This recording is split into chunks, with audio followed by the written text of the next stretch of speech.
Number 11, Texas Tech men's basketball lost to number 14, Illinois, 81 to 77 last night. And I apologize for looking out because I cannot memorize all this stuff. This was going to be a quality win either way for both of these schools. And Illinois was favored to win the game by 3.5. Obviously, it was a road game, so that makes it tougher for Texas Tech. Now they're 2-1 overall, while Illinois is 3-0. In the first half, Illinois was up 45 to 32. Second half, Texas Tech outscored them 45 to 36, but it was clearly not enough to get over the hump. But there's obviously more to the game than that, and that's why I'm going to go over the last minute of the game, as well as the stats.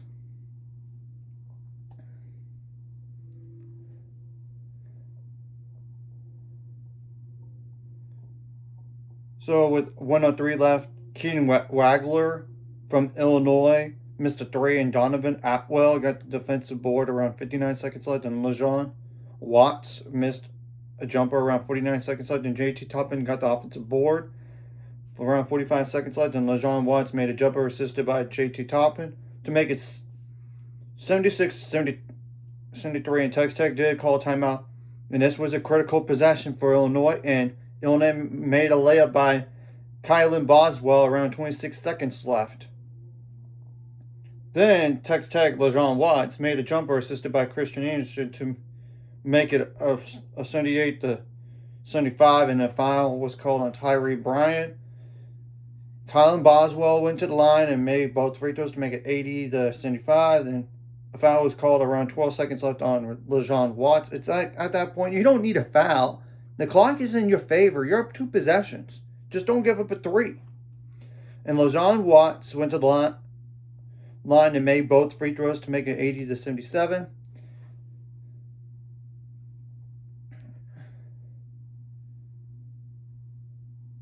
And around 9 seconds left, Christian Anderson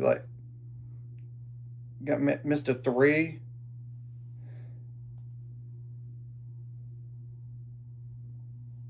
And Andres Stojakovic, Stojakovic,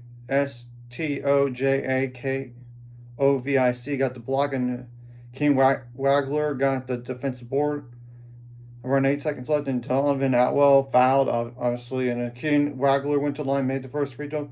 Illinois did call timeout, and King Wagler missed the second free throw, and JT Top got the defensive board, and didn't get a shot up in time. But as long as Illinois didn't foul on a 3-pointer and Texas Tech made it, this game was going to be in their favor.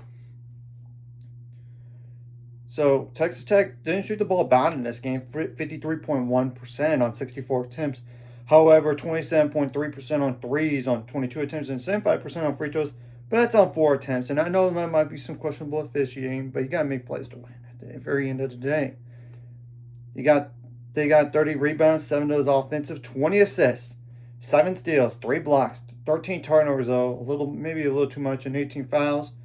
And only 7 points off the bench, only 2 double-digit scorers that combined for literally 56 points. And JT Toppin had 35 points and 11 rebounds. However, he did have 6 turnovers. And LeJean Watts was the other one with 21 points. And only one player scored 61 points in this game combined for 8 that had 8. I mean, seriously. Not enough help around JT Toppin and LeJean Watts in this type of game. You can't have that many points and nobody else step up in terms of 6 points or more. Okay. Now, Illinois had 26 bench points and 5 double-digit scores that literally combined for 78 points. Because the non-double-digit scorer in this game had 3. Whoa, that's a lot. And they didn't shoot as good as Texas Tech, 49.2%, but that was on 59 attempts. They did make 31.8% on threes.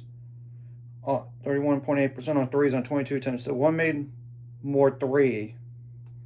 And they went to the line a lot more. Yes, I know the percentage was not as good, 69.6. But that's on 23 attempts. Okay, now 34 rebounds. 11 of those offensive, 5 assists, 6 steals, 5 blocks, 13 turnovers. So same amount of turnovers for both. And Illinois only had 8 fouls in the game. Now I'm going to go over points out turnovers, points in the paint. and fast break points as well. Now, points on turnovers definitely favored Illinois, 29-16. So, same amount of turnovers, but Illinois did more with it. Fast break points also favored Illinois, 6-4. However, points in paint favored Texas Tech, 52-42.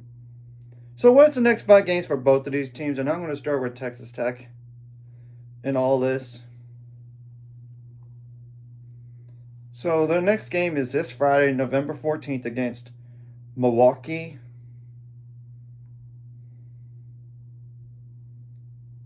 That should be a win. Then they have like 2 games in Baha Mar championships, which those will be played obviously in the Bahamas.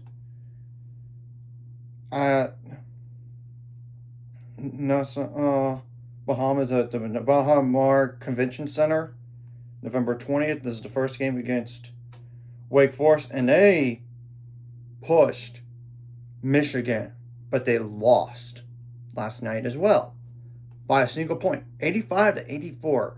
So that is a dangerous game, if I'm saying that right now. And their following game for Texas Tech is either Memphis or UConn, I believe, but Memphis or Purdue. But either way, Memphis is not as tough, I don't think, but you never know.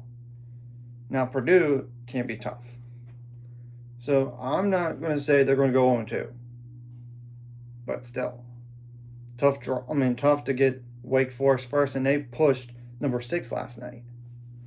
And then you got New Orleans at home. And New Orleans was the team that beat TCU at TCU. So, I would not sleep on them, though. You should win that game, though. And that's on November 26th. So I mentioned 4 games, and then there's a home game against Wyoming, November 30th. So you really should win that game. It's more like the Baha Mar Championship. Are you going to lose one?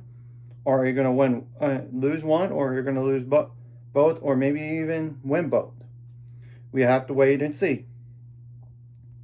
Now, for Illinois, on the other hand, they play this Friday as well, and it's a home game against Colgate. A good program, but you should win that game. Then on November 19th, you get to host Alabama. That's currently number 8. That's a tough game. Then November 22nd, you get to host Long Island University. You should win that game. Then you get to host UTGRV November 24th. UTGRV can score, but I don't think you should lose that game. And then you get to host November 28th against number 3 UConn.